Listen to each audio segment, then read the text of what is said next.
Korean airline का एक जहाज फ्लाइट 007 न्यूयॉर्क से साउथ कोरियन कैपिटल सोल जा रहा था। मौसम बिल्कुल साफ था और पायलट को भी किसी किस्म की दुश्वारी नहीं थी, लेकिन इन सब चीजों के बावजूद भी प्लेन क्रैश कर गया, और वो भी सिर्फ इस वजह से क्योंकि उसके पास वो चीज नहीं थी जो आज हम सब की पॉकेट में पड़ी रहती है। जी हाँ, हुआ कुछ यूं था कि सोल पे लैंड करने से पहले जहाज को अलास्का के शहर एनखर्ज में भी जाना था। ये बात हो रही है 1983 की, जब अमेरिका और सोवियत यूनियन के दरमियान कोल्ड वार जारी थी। इस जंग को लेकर दोनों ताकतें एक दूसरे के खिलाफ बहुत ही ज्यादा अलर्ट थीं। अगर आप मैप पे देखें तो ये है एंकरेज और यहाँ पर है सोल। इन दोनों के दरमियान एक स्ट्रेट लाइन ऐसे दिखेगी, क्योंकि इस पाथ में फ्लाई करने से जहाज सोवियत टेरिटरी में दाखिल हो जाता। इस वजह से फ्लाइट को कुछ ऐसा पाथ यूज करके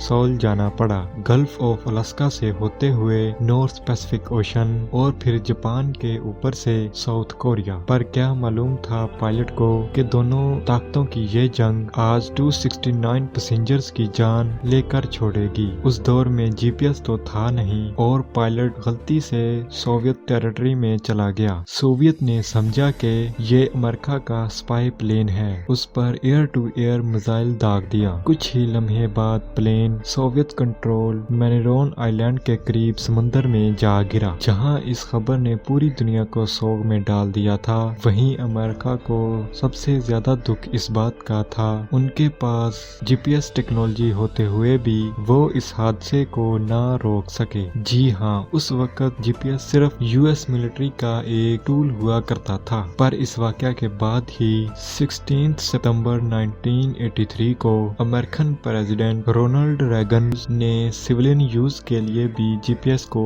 खोल दिया, और वो भी बिल्कुल फ्री। डिजिटल डायरीज की वीडियो में एक बार फिर से खुश आमदीद। नाजरीन, इंसान पहले तारों को देखकर सफर किया करते थे और अपनी पोजीशन का एक अंदाजा लगा पाते थे, और आज हम अपनी पोजीशन देखने के लिए तारों का तो नहीं मगर आसमान में घूमने वाली सैटेलाइट का इस्तेमाल जरूर करते हैं। मोबाइल फोन, गाड़ियां, फ्लाइट नेविगेशन और हत्ता के अब तो पेट्स की लोकेशन भी ट्रैक करना आसान हो गया है। और इस सब को मुमकिन करने वाली ये छोटी सी चिप है जिसको जीपीएस यानी ग्लोबल पोजीशनिंग सिस्टम कहा जाता है। चाहे रेगिस्तान में हो, समंदर में हो या फिर किसी जंगल के बीचों बीच, ये छोटा सा टूल हमें हमारी पिन पोजीशन आखिर बताता कैसे है। इतनी इम्पोर्टेंट सर्विस जिसके बगैर दुनिया का सिस्टम इधर से उधर हो सकता है, वो भला हमें फ्री में क्यों मिलती है। और गूगल मैप जीपीएस के जरिए लाइव ट्रैफिक प्रेडिक्शन कैसे कर पाता है। इन सब सवालों के जवाब जानने के लिए जरूरी है कि पहले हम ये जाने कि जीपीएस काम कैसे करता है। ये तो हम सबको मालूम होगा, हमारे मोबाइल्स में जीपीएस रिसीवर होता है। जैसे ही हम अपनी सर्विस लोकेशन ऑन करते हैं तो ये अर्थ को ऑर्बिट करने वाली 24 जीपीएस सैटेलाइट्स से सिग्नल रिसीव करना शुरू कर देता है। इस सिग्नल में हमारी लोकेशन नहीं होती, बल्कि इस सिग्नल में सिर्फ टाइम होता है। सैटेलाइट में एक एटॉमिक वॉच होती है जिसको दुनिया की सबसे एक्यूरेट वॉच भी कहा जाता है। सैटेलाइट को अपनी लोकेशन तो मालूम होती है मगर हमारे फोन की नहीं। इसको अच्छी तरह मालूम होता है कि किस घंटे के किस मिनट के किस सेकंड में ये दुनिया के किस हिस्से पर मौजूद होगी। सैटेलाइट रेडियो सिग्नल के जरिए हमारे फोन में लगे जीपीएस रिसीवर को अपना टाइम बताती है और अपनी लोकेशन भी भेजती है। जिस वक्त ये रेडियो सिग्नल जनरेट होता है उस वक्त सैटेलाइट की एटॉमिक वॉच पर जो भी टाइम होता है ये सिर्फ वो बताती है। रेडियो सिग्नल लाइट की स्पीड से ट्रेवल करते हैं और हमारे फोन में आ पहुंचता है। मगर सवाल ये है कि सैटेलाइट का टाइम और उसकी लोकेशन मालूम पड़ जाने पर हमें हमारी लोकेशन कैसे पता चलती है। फर्ज कर लें आप पेरिस के एफल टावर के पास खड़े हैं और सैटेलाइट स्विट्जरलैंड के ऊपर है। बेशक लाइट की स्पीड बहुत फास्ट है मगर इतने बड़े फासले को कवर करने के लिए सिग्नल्स को आप तक पहुंचने के लिए थोड़ा सा टाइम तो बेशक लगेगा। सिग्नल रिसीव होने के बाद फोन अपने टाइम को सैटेलाइट से भेजे गए के टाइम से मैच करता है और डिफरेंस निकालता है कि ये सिग्नल कितने डिले से पहुंचा है। अगर ये डिले 0.002 सेकंड है तो अब ये जानना मुश्किल नहीं होता कि सैटेलाइट हमसे कितना दूर है। कैसे? ये भी बहुत आसान है। लाइट की स्पीड जो कि 3 लाख किलोमीटर पर सेकंड है, जिसका मतलब ये हुआ 0.002 सेकंड्स में लाइट 600 किलोमीटर ट्रेवल करेगी। अब ये कहना गलत नहीं होगा कि सैटेलाइट ने जब सिग्नल भेजा था उस वक्त वो हमसे 600 किलोमीटर दूर थी। हमारा फोन सैटेलाइट की लोकेशन स्विट्जरलैंड से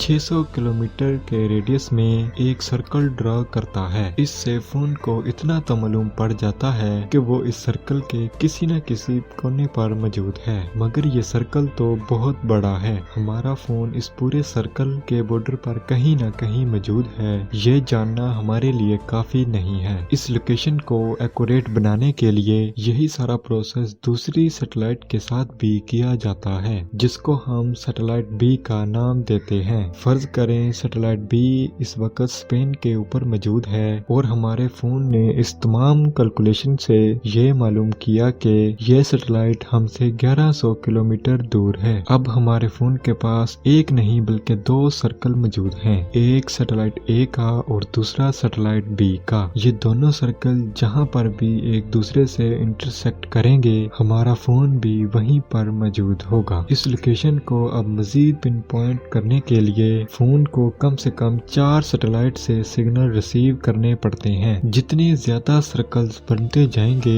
हमारी लोकेशन भी उतनी ही ज्यादा एक्यूरेट होती जाएगी। इस सारे प्रोसेस में समझने की बात यह है, लोकेशन सर्विस का तल्लुक सबसे ज्यादा टाइम से है। अगर तो रिसीवर एक भी सेकंड गलत होगा तो लोकेशन में हजारों किलोमीटर का डिफरेंस आ जाएगा। इस मसले से निपटने के लिए जैसे जैसे टेक्नोलॉजी बढ़ती जा रही है, वैसे वैसे जीपीएस चिप्स भी जदीद होती जा रही हैं। आजकल कई जीपीएस डिवाइसेस में बिल्ट इन बैटरी दी जा रही है और उनके अंदर अपनी क्लॉक मौजूद होती है। मोबाइल ऑपरेटर और इंटरनेट की मदद से ऑटोमेटिक टाइम को अपडेट भी किया जाता है। अब सवाल उठता है कि आजकल तो किसी को फ्री में मशवरा भी नहीं देता, तो इतनी बड़ी फैसिलिटी फ्री क्यों? क्या इस सर्विस के जरिए पूरी दुनिया पर नजर तो नहीं रखी जा रही? पूरी दुनिया का GPS system US department of defence control करता है। ये satellite just one way signal भेज सकती हैं और इनको तो ये भी मालूम नहीं होता कि इनको कौन कब कहां से यूज कर रहा है। तो इस बात का तो सवाल ही पैदा नहीं होता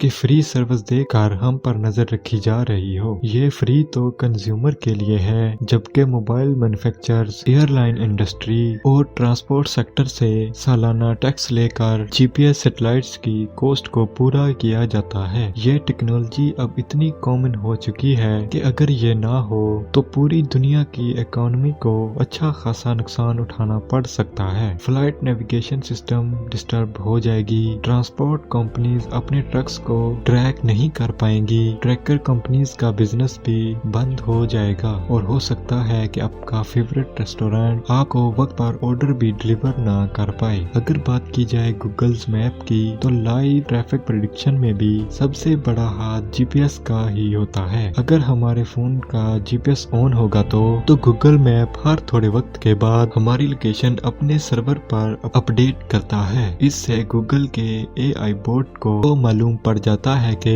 पॉइंट ए से पॉइंट बी तक पहुंचने के दरमियान हमने कहीं स्टॉप किया या नहीं और हमारी स्पीड कितनी थी। यही इंफॉर्मेशन गूगल उसी रोड पर मौजूद दूसरे मोबाइल यूजर से भी लेता है और फिर इन तमाम इंफॉर्मेशन की बेसिस पर प्रिडिक्शन की जाती है रोड पर एवरेज स्पीड क्या है, ये रोड दिन के कौन से टाइम पे ज्यादा जैम होता है और किस वक्त यहाँ से आसानी से गुजरा जा सकता है। ये सारी इंफॉर्मेशन हजारों मोबाइल यूजर की लोकेशन लेने के बाद ही प्रिडिक्ट की जाती है। उम्मीद है डिजिटल डायरीज की ये वीडियो भी आपको निहायत पसंद आई होगी। मिलते हैं अगली शानदार वीडियो में।